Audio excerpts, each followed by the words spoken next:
as duas linhas telefônicas que ficam aí à disposição para você entrar em contato com a gente, com a sua pergunta, o seu comentário, a sua opinião sobre o que a gente debate aqui. E pelas redes sociais, sempre o facebook.com/painel regional TV para a sua mensagem. O presidente do PMDB de São Vicente, o vereador Pedro Gouveia, participa do painel regional mais uma vez. Está aqui à minha esquerda, tá certo? Ao lado do nosso Heraldo José dos Santos conosco mais uma vez. E agradecendo e cumprimentando aqui, daqui a pouco eu cumprimento, só vou aqui apresentar Uriel Vilas Boas com a gente, não é? Jornalista, sindicalista absolutamente respeitado e que sempre está conosco, né? Se não aqui na bancada, enviando aí um comentário, uma observação pelas redes sociais ou pelo telefone. Manchete do jornal parceiro aqui da gente, está aqui o DL, Diário do Litoral, que circula por toda a cidade, toda a região. Estudo aponta esgoto irregular em 3 cidades da Baixada. Eu repasso aqui ao Pedro Gouveia, ao Heraldo e também o Uriel ganha aqui o seu exemplar desta segunda-feira, né? Início de mais uma semana que deve ser turbulenta no Congresso, não é? Para o Executivo Federal, enfim, vamos acompanhar mais uma vez o que vai se desenrolar em Brasília. E o Diário Oficial, gentilmente enviado aqui pela Secretaria de Comunicação de Santos, a cidade contará com o reforço de unidades de elite das polícias, tá certo? Isso, evidentemente, tem uma relação muito grande também com os assaltos que a gente vem, assaltos e crimes em geral, né, que a gente vem observando há tempos no sistema Anchieta Imigrantes. E a gente cumprimenta, agradece aqui os companheiros de bancada, vereador Pedro Gouveia, prazer revê-lo, tudo bem? Prazer é nosso, sempre é uma honra poder estar aqui com você, com os nossos colegas de bancada, com a Camila, com os telespectadores, podendo compartilhar aqui das novidades da cidade de São Vicente, região. Heraldo José dos Santos, tudo bem, Heraldo? Tudo bom, doutorão? Boa tarde a você, boa tarde ao Pedro Gouveia, ao amigo Uriel Vilas Boas, a Camila também lá na ponta e a você de casa que nos assiste. Uriel Vilas Boas aqui na bancada com a gente, participando mais uma vez conosco aqui do painel. Prazer revê-lo, tudo bem, Uriel? Tudo bem, doutorão. É sempre um prazer participar do programa. Se eu não estou aqui, eu estou pelo telefone, porque é um programa que me chama muito a atenção, gosto muito do debate, das discussões. E cumprimento o vereador Pedro Gouveia, o Heraldo e, evidentemente, a Camila, que é aqui quem toma conta dos telespectadores. Estamos aí. Muito bem. Estamos sempre antenados com você, não é? E à sua disposição também online pelo site da TV Santa Cecília, Santa Portal. Clique no ícone painel regional, confira a gente em tempo real. O programa encerrado vai para o YouTube e você rever como preferir os trechos que considerar mais interessantes, não é? Ou o programa por inteiro. Camila Aloy, acompanhando mais uma vez a sua participação, não é? E a nossa produção. Tudo bem, Camila? Sim, doutorão, tudo bem? Boa tarde para você. Cumprimento ao Pedro Gouveia, ao Heraldo, ao Uriel Vilas Boas e também boa tarde a você que está em casa. Nossa página no Facebook já está aberta, aguardando a sua participação e também os nossos telefones estão à sua disposição. Lembrando que os nossos números são 3223-1120 e 3223-7676. Daqui a pouquinho na sua telinha. E a nossa página no Facebook, facebook.com/painel regional TV. Deixe sua participação que sempre é muito importante aqui no nosso programa. Muito bem. E hoje é dia de Santo Antônio, hein? Atenção, o santo casamenteiro está aí de ouvidos abertos nesta segunda-feira, 13 de junho. Está antenado aí com ele, Camilo? Oi, deixa passar mais à frente. Hoje eu estive lá na Descendo, missa, né, no Valongo. Você peguei teve um na missa? pãozinho, comi um pedaço de bolo É também. mesmo, né? Tá a perigo, não, Estivemos né? gravando lá a festa. Tá bonito. Oi? Tá muito cedo ainda, né? Tá muito cedo ainda, Não, né? eu comi o bolo só para experimentar mesmo, nada demais. Tá certo. Não promessa, nada disso. Não cai nessa, não. Não, nada de promessa. Tá certo. O dia do Santo Antônio, alguma festa em São Vicente pela passagem do Santo Antônio, Pedro? Muito provavelmente, né, devem fazer as comemorações aí do dia do Santo Antônio em alguma comunidade, mas nada assim que eu esteja atento aí participando.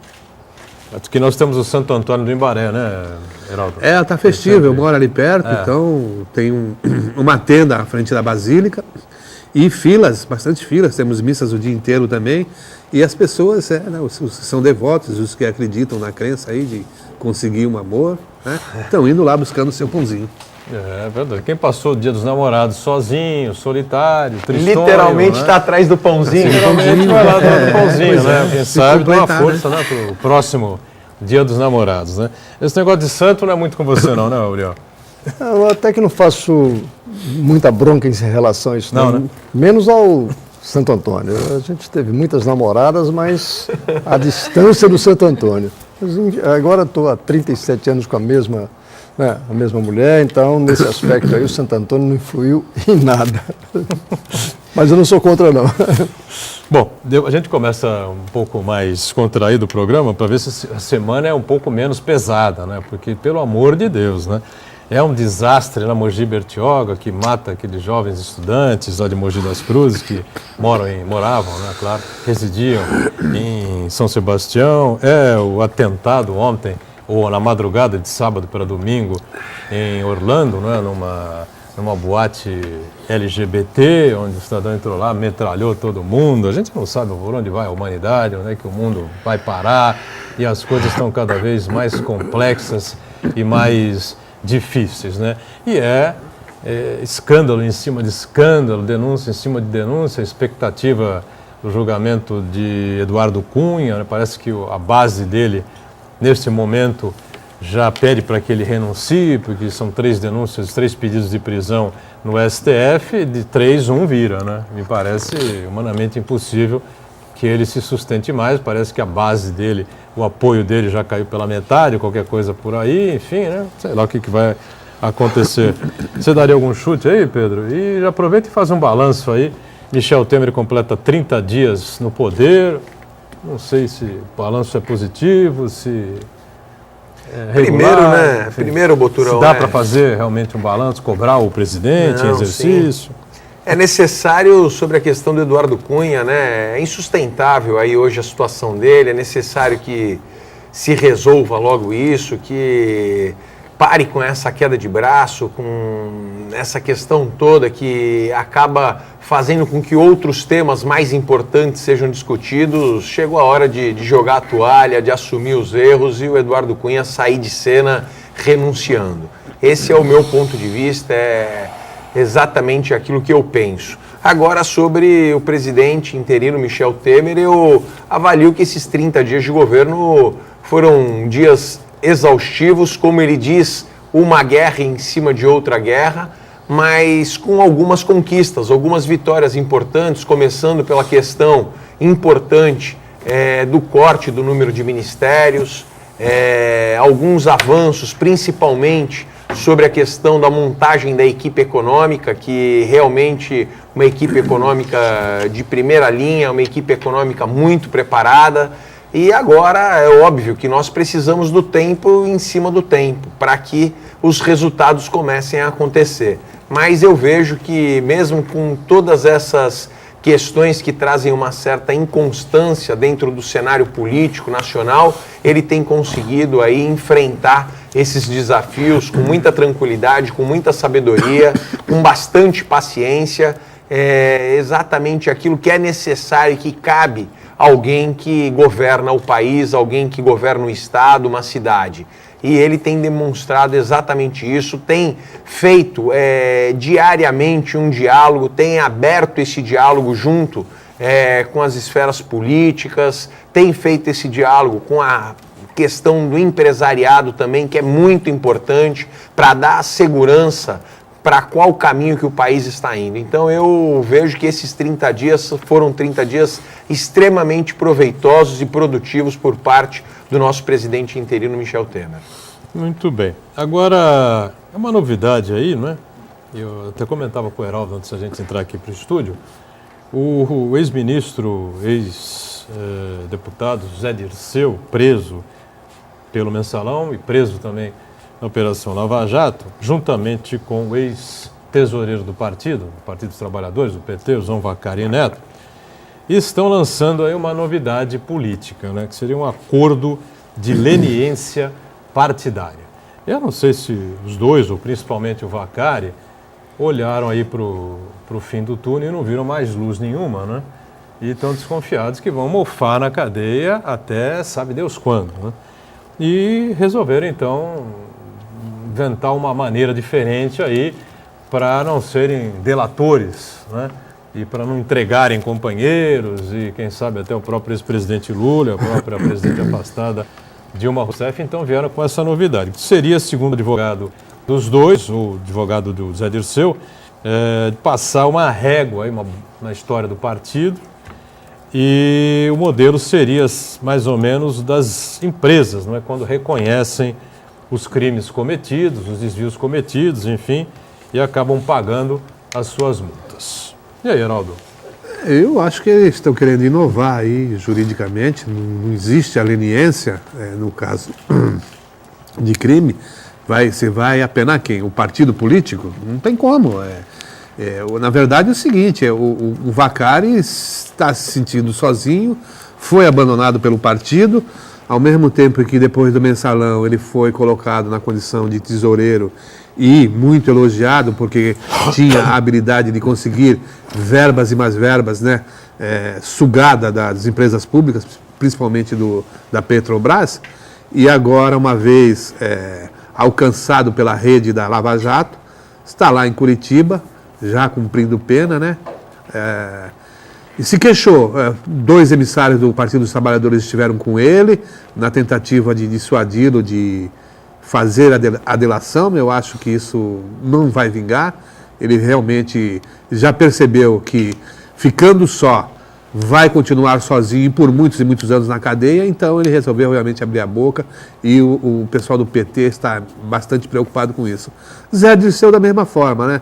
Já havia cumprido a sua pena lá no mensalão, agora alcançado também pela Lava Jato, também quer tentar, na verdade, apresentar alguns fatos para diminuir a pena, mas eu acho que vai dar uma sacudida grande e alcança principalmente, no caso do Delude, do Vacari, alcança principalmente a Dilma Rousseff, porque foi um grande arrecadador na campanha de 2014. O Uriel já tinha ouvido falar nisso, não? Dessa forma, não. Agora, há uma situação que me chama a atenção, e eu insisto muito nesse ponto.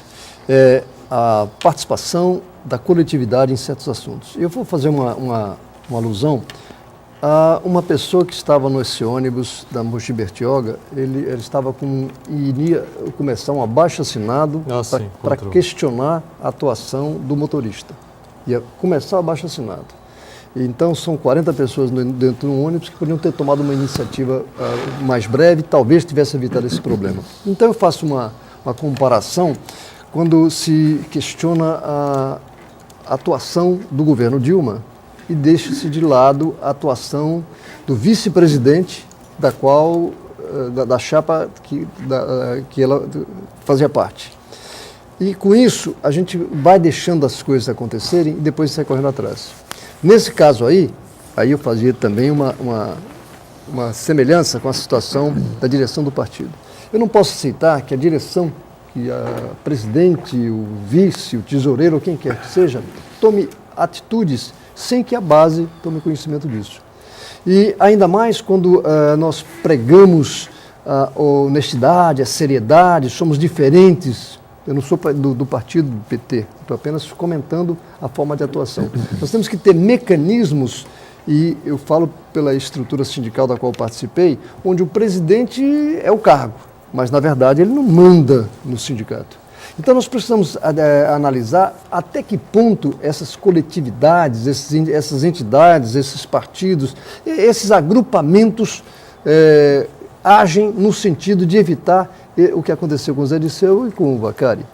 E além do que, nós temos que mencionar também, fala-se que ele tirou dinheiro da Petrobras. Não, quem tirou dinheiro da Petrobras foram empreiteiros e, por sua vez, conchavados, né, e desviavam o dinheiro para lá. Tesoureiros. Tesoureiros. E, ao mesmo tempo, só para não estender demais o assunto, hoje uma entrevista de um procurador da República, o Dallagnol, ele fala do risco a partir das entrevistas que foram gravadas e distribuídas aí pelo moço aí, Sérgio Machado, como dono da verdade.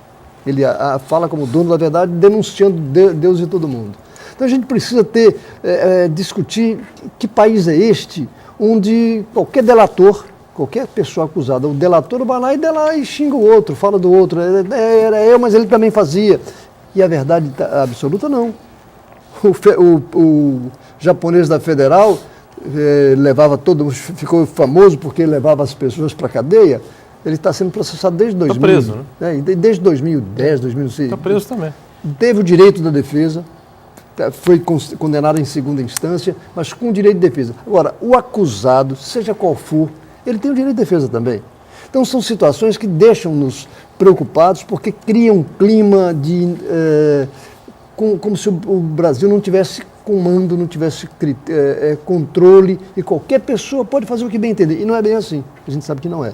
Então é preocupante, é um quadro muito preocupante. Bom, o sistema eleitoral levava a isso, né? Claramente. Né? As empreiteiras tinham o comando dessa coisa toda e abasteciam os partidos, e os partidos se faziam abastecer pelas empreiteiras e por outros grandes empresários também, ao seu bel prazer e dependendo dos seus interesses. Né? Agora, essa coisa da leniência partidária é uma grande novidade, né?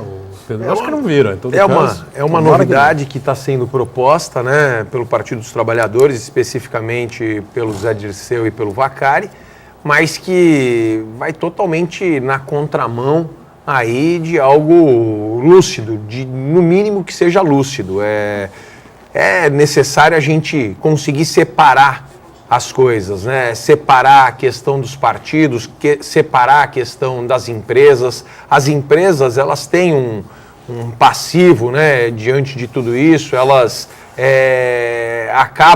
elas continuam com a sua vida. Hoje o que eles estão propondo para a questão do partido é simplesmente colocar uma pá de cal sobre o partido. A partir do momento que fizer isso, quem vai responder?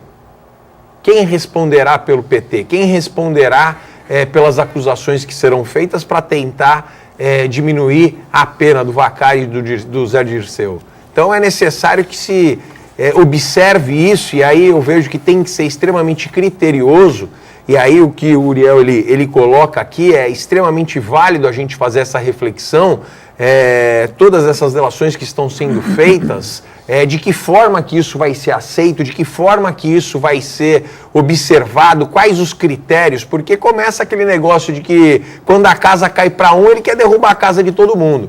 E aí começa a envolver sem critérios, e todo mundo acaba meio que sendo participante disso que nós estamos vendo no país, onde que parece um jogo de dominó, daquele joguinho de dominó que você coloca os dominós, todos eles um atrás do outro, derruba o primeiro e vai caindo tudo. Então a gente precisa buscar critérios em todas essas discussões, porque do jeito que está, acaba todo mundo querendo comprometer todo mundo para se safar. E aí, em relação especificamente àquilo que é proposto hoje para o PT, para o Partido dos Trabalhadores, eu vejo que é totalmente equivocado, é totalmente fora de propósito, é simplesmente terminar com o Partido dos Trabalhadores, e nós somos sabedores que existem muitas pessoas de bem que militam e que também fazem parte e acreditam no PT. Ou seria uma luz vermelha aí acesa por eles, ou um sinal definitivo, olha, ou vocês ou abrem até, aí, vamos todo mundo dividir aqui a encrenca, e cada um vai pagar o seu preço. Todo mundo teve a sua responsabilidade. Lula, a presidente Dilma, porque nós não estamos aguentando mais isso aqui, vamos mofar aqui dentro sozinho, não dá. Eu tenho essa leitura, viu? Não sei. Sim, mas o princípio da delação é aquele, não é sair por aí falando o que se quer, o que se não quer. O princípio da delação é que você traga informações que possam ser comprovadas novas, e aí responsabilizar também aquele que é apontado, claro, que é acusado. No caso dessa leniência partidária, é dizer o que? O partido errou e tal, poxa, pedimos desculpas. Não pode ser assim. Não pode ser assim, porque houve crime, houve, né, a subtração de recursos públicos.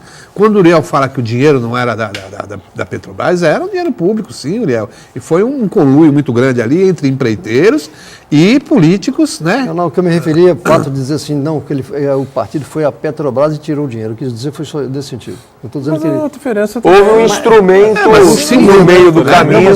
Mas eu quero dizer maus políticos com maus empresários e, na verdade, né, você tem um contrato, você superfatura esse contrato, né?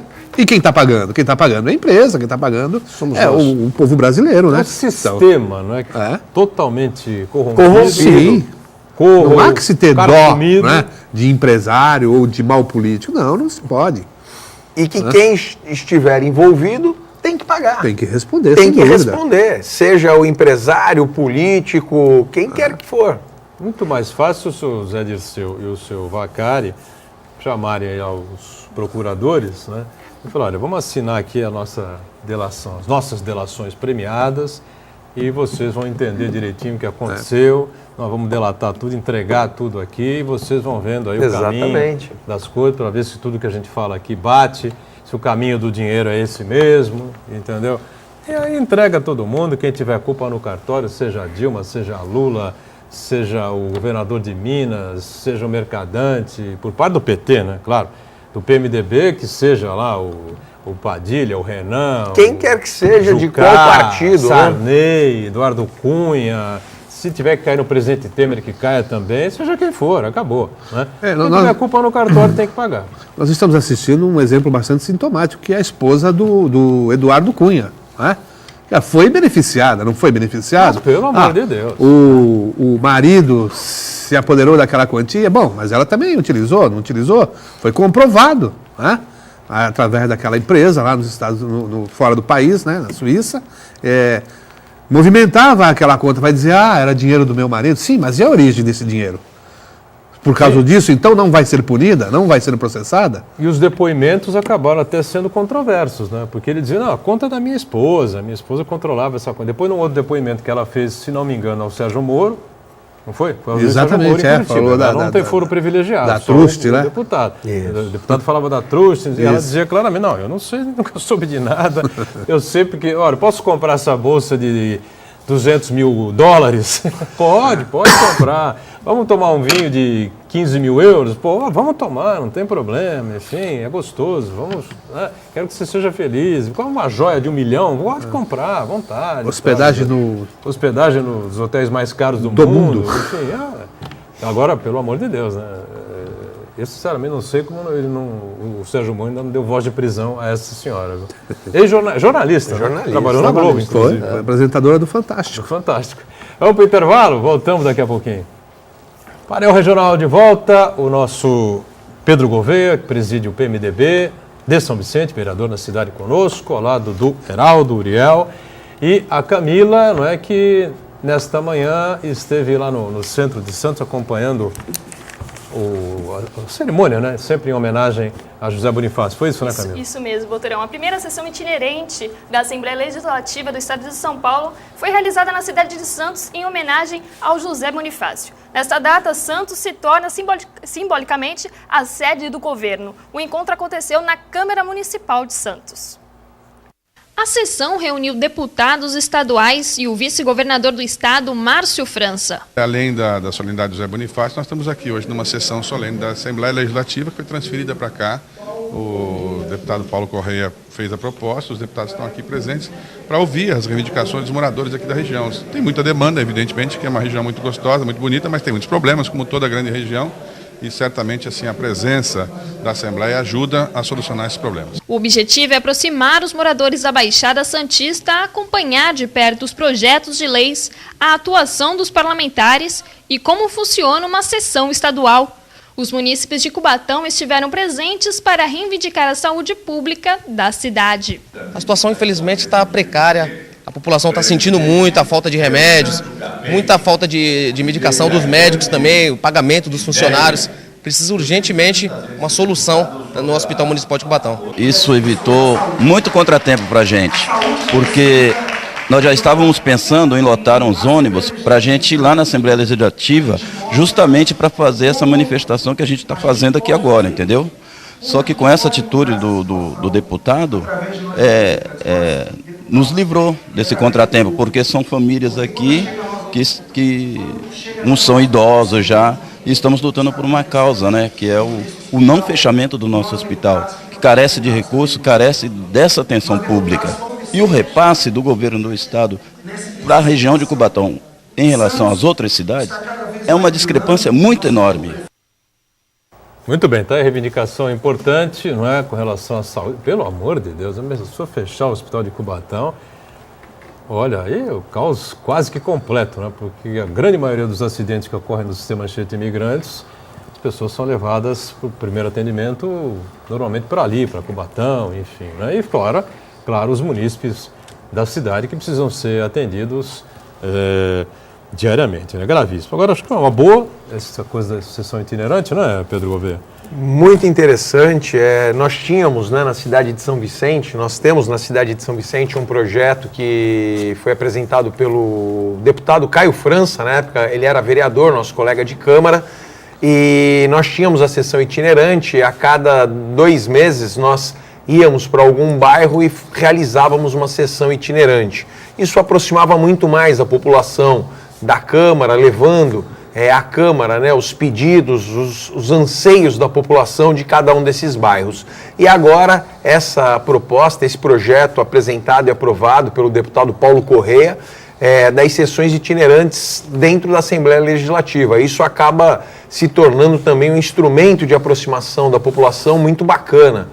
Nós ouvimos aqui, vimos o depoimento de um morador de Cubatão falando que isso vai evitar o transtorno de ter que levar as pessoas até a Assembleia para poder levar a sua reivindicação. E então isso dá muito mais agilidade para que a população esteja fazendo as suas reivindicações, levando os seus anseios. Realmente está de parabéns aí os deputados, essa iniciativa brilhante de trazer uma sessão itinerante aqui para a nossa região e que isso dê continuidade, levando para outras regiões no estado de São Paulo. Muito bem. Para a gente não perder esse gancho aí do Estado, a relação do Estado aqui com a nossa região, enfim, o secretário de Segurança Pública, Magino Alves, esteve na Prefeitura de Santos com o prefeito Paulo Alexandre, havia anunciado aqui na segunda-feira passada, não é? E prometeu aí providências, Heraldo, com relação ao sistema Anchieta Imigrantes e aumentar o índice de segurança, né? Prometeu, mas eu acho que esqueceu de combinar lá com a seguinte, tropa, né? Dia Porque seguinte aconteceu no de novo, dia seguinte tivemos aí aquele caso dos irmãos que foram assaltados também, né? Não é novidade para ninguém, todo mundo sabe onde acontecem os assaltos, então faltou um pouquinho de atuação por parte dos órgãos de segurança, né? Mas vamos esperar que realmente se concretize esse reforço no sistema Anchieta Imigrantes e aí a junção dessas forças policiais. Mas acho que não é tão difícil assim combater esse drama que nós estamos vivendo, que as pessoas que vêm para cá, veranistas, turistas, e o santista, o vicentino principalmente, que sobem e descem, né, Aurel? Olha, eu gostaria que esse assunto se transformasse numa verdadeira, uma onda, diria assim, de movimentação que levasse em consideração vários aspectos. É claro, evidentemente, que se discute muito sobre o aspecto repressivo.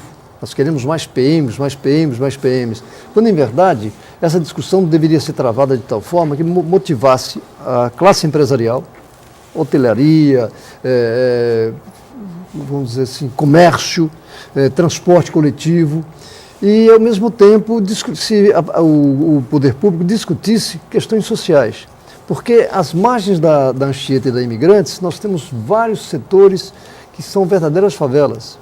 E ali, quem dita a regra, lamentavelmente, é a criminalidade. E com esse problema agora do desemprego, principalmente na cidade de Cubatão, com o problema da Uzi Minas, nós temos a possibilidade de aumentar muito mais essa violência. Então, tudo que está sendo feito agora, que a gente discute, eu gostaria que a coisa fosse discutida em termos de coletividade e não pensássemos em questões pontuais ou de momento. Operação isso, operação aquilo. Que fosse uma coisa permanente. E com isso, a criminalidade, os criminosos verificariam que eles têm que pensar 2 vezes. Porque você vê, jogaram uma pedra, mataram um jovem lá perto da Anchieta, lá no final da Anchieta. Na semana seguinte... Jogaram um pedregulho de novo, e o pedregulho conseguiu escapar. E aqui já na entrada da cidade. Né? Então a gente precisa avaliar até onde essa questão está sendo discutida nesse nível para diluir, para fazer com que a responsabilidade fosse geral e não apenas de um setor, que aí é muito fácil. A gente fica criticando quem tem responsabilidade pela segurança, mas a comunidade não está participando. Isso é muito preocupante. Pedro, santistas vicentinos principalmente sofrem com essa situação, né? Isso nas rodovias? Eu avalio, nós falamos aqui em outra oportunidade também a respeito disso, eu vou muito em cima disso que o Uriel está falando. É um problema que não dá para a gente colocar o peso e a responsabilidade apenas para um setor. Isso precisa ser compartilhado com as prefeituras, com o Estado. As prefeituras têm que fazer a sua parte, as prefeituras precisam ter os projetos sociais, os projetos de emprego, projetos que possam estar dando condições de que parte dessa população, que muitas vezes acaba caindo para o lado da marginalidade, caindo para esse lado onde que nós conhecemos exatamente cada um desses pontos, precisa de uma intervenção por parte da prefeitura. E é óbvio que o Estado também tem que fazer a sua parte, assim como nós discutimos aqui que até mesmo a concessionária, ela precisa também cumprir com as suas obrigações, com as suas responsabilidades, evitando esses transtornos, com a questão do monitoramento, com a questão dos muros que estão sendo construídos, precisam todos nesse momento serem cobrados das suas responsabilidades. É muito fácil aqui a gente apontar o dedo e querer criar uma solução agora e fazer de repente com que em um determinado momento a gente tenha lá o policiamento, mas passaram 15, 30 dias, já não tem mais o policiamento porque estancou o problema. Esse é um problema que aflige a nossa região diariamente, não é uma situação que acontece vez ou outra, é uma situação que acontece quase que todos os dias, quase que pontualmente nós temos esse problema e que nós precisamos enfrentar. Então cabe aos prefeitos também cumprirem com as suas obrigações sociais, cabe com o Estado também fazer com que haja um policiamento melhor, um efetivo maior dentro de cada uma dessas áreas, assim como a concessionária também tem que cumprir com as suas obrigações, porque já foi falado aqui também, elas ganham muito dinheiro e não cabe aqui a gente ficar num momento desse, num momento tão importante em que essa discussão vem, a concessionária ficar querendo fugir desse assunto, dessa responsabilidade. Então ela precisa também dar a sua contribuição. Eu entendo bem o que vocês estão colocando, acho absolutamente correto e vai na linha até do que disse aqui nos programas que participou conosco o coronel Sérgio Delbel, ex-comandante-geral da PM aqui na região e hoje secretário de Segurança aqui na cidade. O Delbel colocou uma frase aí que realmente foi muito marcante, né? Erra completamente ou erra profundamente aquele que considera a segurança pública uma questão de polícia. Apenas Exatamente. uma questão de polícia. Segurança pública, questão habitacional, educacional, social, polícia também, sem dúvida nenhuma. Só que eu entendo o seguinte, como nós estamos vivendo esse drama, né, e as pessoas estão aí... entrar no sistema de enchente de imigrantes hoje parece que virou uma aventura. Né? Você não sabe se vai chegar a São Paulo, a Cubatão, a São Bernardo, ou vice-versa, se vai chegar a Santos ou a São Vicente. Então tem que entrar com antibiótico pesado, dar uma refreada nessa coisa toda. Agora, evidentemente, eu concordo com o que disse o Uriel, com o que disse o Pedro também, não sei se o Heraldo pensa dessa forma. Não, eu já falei também, aqui né? na semana passada que não houver investimentos importantes na área social também, nós vamos viver assim, sabe Deus até quando, né? Claro, se permitiu durante muitos anos. Veja que por mais de 30, 40 anos se permitiu aquela ocupação nas cotas ali, né? Na enchente, e aquilo avançou de tal forma que chegou até o ABC. Né? E aí depois você tem dificuldades imensas para remover aquelas famílias e dar-lhes condições de vida dignas, né? Através de habitações, conjuntos habitacionais, essa coisa toda. Demora-se muito, então o desgaste é maior. Então é preferível planejar e evitar que aconteça esse tipo de coisa do que depois estar remediando e tendo que enfrentar esses problemas, porque a gente sabe que a criminalidade ela se infiltra nessas regiões, né?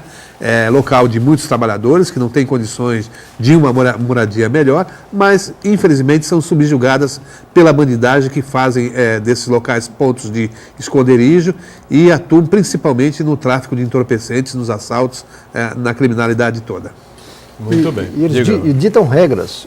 A criminalidade dita regra, quem pode ou quem não pode entrar nesse bolsão. Exatamente. Isso, bolsão aquilo, bolsão não sei o quê.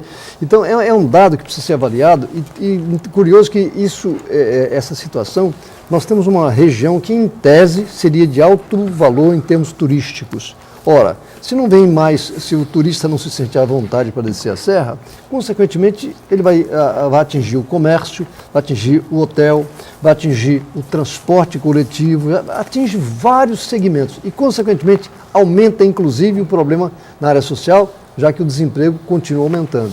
Então, esse assunto tem que ser discutido em termos de coletividade e planejado, tem que ter um planejamento, não é planejar aumento apenas e tão somente do efetivo policial, mas de todo o sistema social para que realmente a criminalidade perceba que está sendo feito um trabalho científico, não um trabalho pura e simplesmente de momento, porque aí arma contra arma, eles levam vantagem, porque eles não têm nada a perder. São Vicente tentou, né? O Pedro Gouveia, a gente vai voltar a falar naqueles temas, questões sociais importantes, investimentos sociais importantes, tripulantes do futuro, GEPOM, enfim, o primeiro emprego, né? Uma luz no fim do túnel para a meninada, enfim, tem a maior dificuldade, 17, 18, 20, 22 anos, 23 anos de idade, né? Mas, lamentavelmente, tudo isso acabou, né?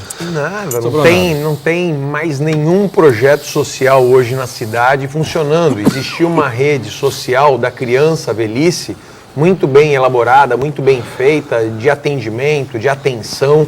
Hoje não tem. Nós nos preocupamos muito com a questão do jovem, porque se o jovem não for abraçado por políticas públicas dentro do município, com certeza ele será abraçado aí por outras oportunidades que não são oportunidades boas para a vida desses jovens. Então, GEPOM é necessário. Hoje nós pensamos num novo GEPOM não só dos 18 anos, para aqueles jovens que eram dispensados do serviço militar, mas GEPOM dos 16, 17, 18 anos, tripulantes do futuro, treinando, capacitando esses jovens para entrar no mercado de trabalho do turismo, trabalhar nos hotéis, nas pousadas, nos restaurantes, bares similares, ou seja, potencializar toda essa frente de oportunidades de emprego que a nossa região, por ser uma região turística, pode oferecer, como também o projeto de canoagem que nós tínhamos. Tivemos alunos do projeto canoagem se destacando a tal ponto de representar a seleção brasileira, de disputarem jogos, ganharem medalhas de competições importantíssimas como o Pan-Americano, participar de Olimpíadas, tudo isso fruto de um trabalho social que era feito na cidade de São Vicente, que precisa voltar. Hoje as crianças, hoje os adolescentes e jovens estão abandonados na nossa cidade e aí ficam à sorte das coisas que muitas vezes bate a porta dessas pessoas e que levam a eles às drogas, à criminalidade, Você acha possível a uma série de retomar coisas. esse tipo de projeto? Claro que nessa final de gestão do prefeito Billy não vai acontecer, evidentemente, né? Mas a partir de um novo governo, enfim, é possível, Boturão. Não só é possível, como é necessário. É uma política necessária que nós temos que ter no nosso município. E tenha certeza, hoje sou pré-candidato a prefeito de São Vicente. Se tiver a oportunidade de ser prefeito na nossa cidade de São Vicente, tenha convicção de que esses projetos serão prioridade, assim como fazer um trabalho para a área da educação, um trabalho onde a gente possa pensar numa educação integral, onde a gente possa pensar nas creches funcionando, com uma boa alimentação, com os funcionários, os profissionais sendo bem remunerados, tendo uma boa qualificação, com bons treinamentos. Hoje nada disso mais existe na cidade de São Vicente, mas com certeza são prioridades que nós precisamos restabelecer na cidade de São Vicente. Vamos para o intervalo e a gente volta na sequência aqui do nosso painel regional, tá? Rapidinho. Muito bem, de volta, sequência do nosso painel regional. Eu vou direto e reto aqui com a Camila, sempre com intervenções e participações importantes. O telespectador que está com a gente, né, Camila? Isso mesmo, Boturão. O Adilson Lima mandou 2 perguntas. Eu vou fazer primeiro a que ele fez aqui, depois o Pedro Gouveia pode responder a segunda. Ele pergunta com relação ao lixo que está tomando conta da cidade de São Vicente. Não tem como entrar com mandato de segurança contra o prefeito através da Câmara Municipal? E ele manda um forte abraço a você, Pedro Gouveia. Vamos lá. Desculpa, o nome... Adilson. Adilson, a questão do lixo é um dos problemas que a gente tem visto na cidade de São Vicente. Nós já tivemos 2 procedimentos dentro da Câmara com pedido de cassação do prefeito. Um logo no início do governo, que foi por conta de uma OCIP que ele contratou, fez de uma maneira toda errada a contratação, tudo. Foi dada entrada na Câmara, eu votei a favor da cassação dele, mas a maioria acabou pedindo o arquivamento do processo de cassação. Houve uma segunda, através de um pedido de um presidente de partido, onde foi arquivado antes de ser apreciado pelos vereadores. Também era a favor da cassação nesse momento. Mas na Câmara vence a maioria. E hoje eu sou minoria, não faço parte do grupo do prefeito, então a gente pode continuar tentando aí fazer N pedidos aí sobre a cassação dele. Mas não vejo que isso terá resultados positivos. Então, para isso, a gente está construindo um trabalho em cima de um planejamento, de projetos, para que possa, através da nossa pré-candidatura, a gente levar para todos os cantos da cidade de São Vicente propostas propositivas que venham exatamente proporcionar soluções para esses problemas que existem na cidade. Eu vejo hoje que é necessário criar os ecopontos nos bairros, é necessário colocar a Codesave trabalhando no seu dia a dia. Para isso, tem que respeitar o trabalhador da Codesave, pagando os seus direitos, os seus benefícios, o seu salário em dia. Fazendo isso, a gente com certeza começa a melhorar esses problemas da questão do lixo. Mas existem tantos outros problemas hoje na cidade de São Vicente, a gente precisa, mais do que ficar hoje nessa briga de se caça ou não o prefeito, apresentar soluções, porque nós vemos que há esperança e nós não vamos desistir da cidade de São Vicente. Tem como elencar prioridades numa situação dessas ou a prioridade é tudo? Veja, a prioridade passa por um desses pontos comentado hoje aqui pelo Adilson, que é a questão do lixo. Essa é uma questão tão prática, tão fácil de solucionar, a questão do lixo, até porque a cidade ela nunca viveu um momento como esse. Então, se fizer com que a Codesave trabalhe e evite essas greves constantes da Codesave, dos trabalhadores da Codesave, eu tenho certeza absoluta que a gente vai conseguir evitar esses problemas na cidade, a gente vai conseguir evitar esse acúmulo de lixo. Mas precisamos enfrentar também a questão hoje do funcionalismo, que é totalmente desrespeitado pela prefeitura. O funcionalismo hoje não recebe em dia o seu salário, é um atraso permanente dos salários dos servidores. Nós precisamos voltar a fazer com que as creches funcionem, atendam as crianças do nosso município. As escolas hoje funcionam 2 horas, Boturão. 2 horas. As municipais? É necessário que a gente faça todas essas elas escolas. estão nesse ritmo? Maioria das escolas, não são todas as escolas, mas algumas dessas escolas da nossa cidade atendem 2 horas, porque as pessoas que trabalham nas APMs, que trabalham hoje terceirizadas, estão sem receber há 6 meses, 8 meses. Então essas pessoas, obviamente, que elas ficam totalmente vulneráveis a não trabalhar, e as pessoas não sabem o dia que vai ter aula na escola. E quando vão para a escola e tem aula, as aulas ficam lá em 2 horas e aí libera porque depois não tem alimentação. E aí os meninos vão para casa? Vão para casa. E aí ficam na rua. Muitos ficam na rua, porque os pais estão trabalhando, não tem o controle. Nossa. Então é um retrocesso. E aí eu digo, nós temos que propor o quê? Educação período integral, uma boa alimentação, uma jornada ampliada para os alunos, pagamento em dia dos professores, dos educadores, salário em dia e também uma qualificação desses profissionais. Precisamos fazer com que tudo isso volte a funcionar na cidade de São Vicente. O Adilson faz uma segunda pergunta ao vereador. Ele diz: sou lotado na Guarda Civil Municipal, era lotado no pelotão ambiental sobre o Estatuto Geral das Guardas Municipais, que completará 2 anos agora em agosto. Gostaria de saber se, sendo eleito, qual é o objetivo para toda a corporação da GCM, pois estamos todos desmotivados, não foi feito mais nenhum projeto para nós. Em vista a isso, qual é o seu plano de governo, pois foi na gestão de Márcio França que foi criada a Guarda Civil Municipal e de lá para cá nunca mais teve investimento. É verdade, ele tem total razão. A Guarda precisa, assim como todas as outras categorias dentro do funcionalismo na cidade de São Vicente, precisa ser respeitada. É necessário que se cumpra essa normativa dessa lei, fazendo com que o comando da Guarda Civil Municipal seja de um funcionário de carreira, que a gente entregue isso nas mãos deles, que a gente consiga fazer investimentos para poder aparelhar a Guarda Civil, para que a gente possa dar condições de trabalho. Hoje eles trabalham numa situação de vulnerabilidade muito grande. Recentemente teve um guarda que foi alvejado em um posto de trabalho na área continental, no pronto-socorro do Parque das Bandeiras. Isso é um grande problema que eles enfrentam, e sem colete, sem equipamentos, então eles estão largados, assim como todas as outras categorias do funcionalismo. E nós precisamos dar uma atenção toda especial. Nós falamos muito da questão de segurança, como que a gente pode hoje cobrar da Guarda Civil Municipal questões relacionadas à segurança se eles não são minimamente atendidos nos seus anseios e nas suas necessidades. Então, Adilson, pode ter certeza absoluta que a gente vai fazer com que cumpra a nova lei, que a gente consiga fazer com que a guarda volte a ser respeitada, que ela volte a ter condições de trabalho em dignidade. Muito bem. Olha, infelizmente, problema é o que não falta, viu? Lamentavelmente. É verdade.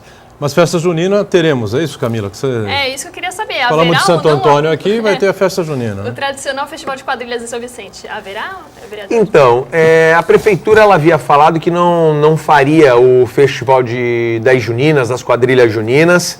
E aí nós fomos procurados pelo Instituto Histórico Geográfico, mais uma vez, assim como aconteceu com a encenação, aconteceu com as juninas, elas estavam totalmente abandonadas, desamparadas lá na cidade, e aí o Paulo Costa, com a sua equipe, nos procuraram para que a gente pudesse apoiá-los nessa iniciativa. Então, já iniciou esse final de semana agora no Instituto Histórico Geográfico, que fica ali na Frei Gaspar, ao lado da prefeitura, uma festa junina muito bacana, muito bonita, e com a participação de um concurso estadual de juninas. Então, todos os finais de semana, essas juninas, elas estão participando e elas receberão lá uma premiação, elas têm ônibus, têm condução, terão uma premiação, uma festa que fica aí o convite para todas as pessoas participarem, uma festa muito bonita, muito bacana e muito bem organizada lá por todas as pessoas ali que compõem a diretoria do Instituto Histórico Geográfico de São Vicente. Uriel. Eu faria observação, Pedro, em relação a essa festa de fim de ano e a festa junina, que são duas atrações turísticas em qualquer... A festa junina é uma atração turística em muitas cidades do Brasil, que entram assim no espaço de televisão, no espaço de publicidade muito grande, atraindo inclusive gente de fora. Até onde o empresariado da cidade poderia ser envolvido, porque se deixar por conta apenas e tão somente da prefeitura, há dificuldades. E além do que, não há uma vontade em certo momento, quando o prefeito pode sentir que não está sendo programado com pessoas com as quais ele tem contato mais direto. Numa situação como essa, até onde o empresariado poderia ser envolvido para que essas festas se dessem com a maior tranquilidade, como acontece em Olinda, acontece em vários lugares desse país? Veja, eu sempre falo que o poder público ele tem que ser o fomentador dessas ações para poder atrair o turismo na cidade. E a iniciativa privada ela tem a sua participação e muito importante. Mas eu vejo hoje que a prefeitura não tem credibilidade para atrair a iniciativa privada para que ela possa custear esses eventos. Uma prova disso foi a falta de capacidade durante a encenação. A prefeitura não conseguiu atrair nenhum grupo, nenhuma pessoa para poder ajudar na realização da encenação. Com criatividade, o Paulo Costa, junto com o Instituto Histórico Geográfico, nos mobilizamos ali, buscamos parceiros, buscamos a iniciativa privada e eles ajudaram o Instituto Histórico e foi realizada a encenação da Fundação da Vila de São Vicente no Instituto, numa proporção menor, mas foi realizada, porque ali na prefeitura não houve o poder de aglutinação, não houve esse poder por conta da falta de credibilidade que hoje a prefeitura passa, que o governo passa na cidade de São Vicente. E da mesma forma a festa junina, a questão do concurso das quadrilhas juninas. Não conseguiram se organizar, e aí o Instituto mais uma vez nos procurou, nós procuramos alguns parceiros e estamos conseguindo realizar uma grande festa ali. É necessário que o poder público busque esses parceiros para ajudarem a realizar esses eventos, assim como sempre foi feita. A encenação sempre teve a parceria da iniciativa privada, outros eventos sempre nós buscamos, mas eu vejo hoje que o grande problema é a falta de credibilidade por parte da Prefeitura de São Vicente, de quem governa a Prefeitura, e isso faz com que o empresariado, que a iniciativa privada se afaste, obviamente, de tentar ajudar a Prefeitura. E a campanha eleitoral, Pedro Gouveia, como é que vai se desenrolando aí? O PMDB, me parece, está aí fechado com o PSB, parece não, está fechado com o PSB, do deputado Caio França, do vice-governador e ex-prefeito Márcio França, e também uma aliança importante com o PSDB, não é? Agora, claro que você não vai parar nesses 3 partidos, vai buscar mais apoios, enfim, nós temos ainda um grande número de candidatos colocados aí, né? Não sei se teremos todos eles nas urnas no dia 2, né? É verdade. Nós estamos construindo, né, Boturão, essa fase que é uma fase muito importante, que é a nossa pré-campanha. Para isso, nós já temos um grupo bastante consolidado na cidade de São Vicente, político, além do PSB, do PMDB, do PSDB, do PPS, PV, enfim, nós temos outros partidos que somam 14 partidos nessa frente, onde todos eles apoiam uma candidatura do PMDB à Prefeitura de São Vicente, onde hoje eu sou pré-candidato, tenho a pretensão de ser o candidato a prefeito desse grupo. Existem outras candidaturas na cidade de São Vicente, mas que são candidaturas que representam o atual governo. São pessoas que participaram do governo do prefeito atual e que ocupavam postos de secretário ou indicação de secretários ou tinham cargos dentro da prefeitura, enfim, eram pessoas que ajudaram a cidade nesse momento a ficar do jeito que está, ajudaram o atual governo.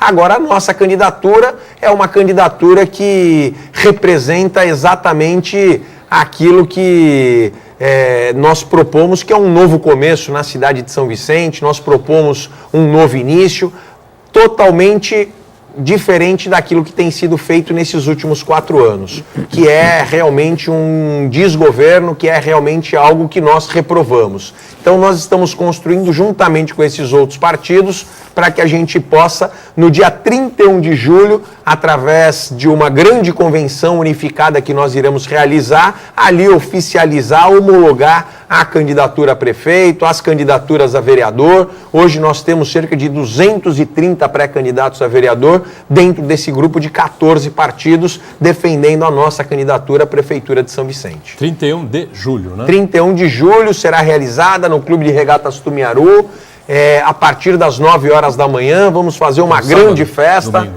Será um domingo. Um domingo. É bom a gente bater nessa coisa, porque as eleições municipais, com tudo que vem acontecendo no país, me parece que essas pré-campanhas estão muito ofuscadas, né? O pessoal não está... De repente já passou a eleição, ninguém sabe. O pessoal não está nem ligado que em outubro tem eleições municipais. É verdade. Eleger ou reeleger prefeitos, eleger ou reeleger vereadores, enfim, né? E acrescendo o detalhe do desgaste da classe política, como tem sido trabalhado, não é? De forma que a classe política chega a ser marginalizada e muita gente deixa de se candidatar, ou pelo menos se anunciar como candidato em função disso. Ainda em relação a São Vicente, as pessoas, é claro, o morador vicentino está sofrendo bastante, o problema do lixo, isso é preocupante demais, mas aquele que só vê responsabilidade do prefeito precisa dar uma olhadinha para a Câmara também, porque lá tem vários vereadores e muitos são coniventes com essa situação. As eleições estão chegando. Muito bem. Só completando essa questão, né, que hoje há, de um afastamento da classe política da sociedade, onde a própria sociedade pouco quer ouvir da classe política ou participar de reuniões, nós estamos conseguindo aí, ao longo de algum tempo, fazendo reuniões todos os dias à noite, a gente tem conseguido quebrar esse distanciamento, isso tem sido muito positivo, até porque nós estamos hoje pensando, montando um plano de governo futuro exatamente em cima das propostas daquilo que nós temos ouvido nas ruas, nessas reuniões que fazemos. Então é muito importante que as pessoas nos convidem para que a gente possa ir trocar uma ideia com a sua comunidade, com as pessoas ligadas ao seu bairro, junto ao seu grupo que ela defende. Nós estamos aí andando bastante pela cidade de São Vicente. Pedro Gouveia, obrigado pela presença mais uma vez com a gente aqui. Até a próxima, hein? Eu que agradeço. Um grande abraço a todos. Obrigado ao Heraldo, sempre conosco, o Uriel também, um parceiro, e a nossa Camila, diariamente, né, acompanhando aqui a sua participação e, claro, toda a nossa equipe de produção. O painel regional está sempre com você, de segunda a sexta, 1h30 da tarde, e a reprise às 8 da noite. Obrigado. Tchau.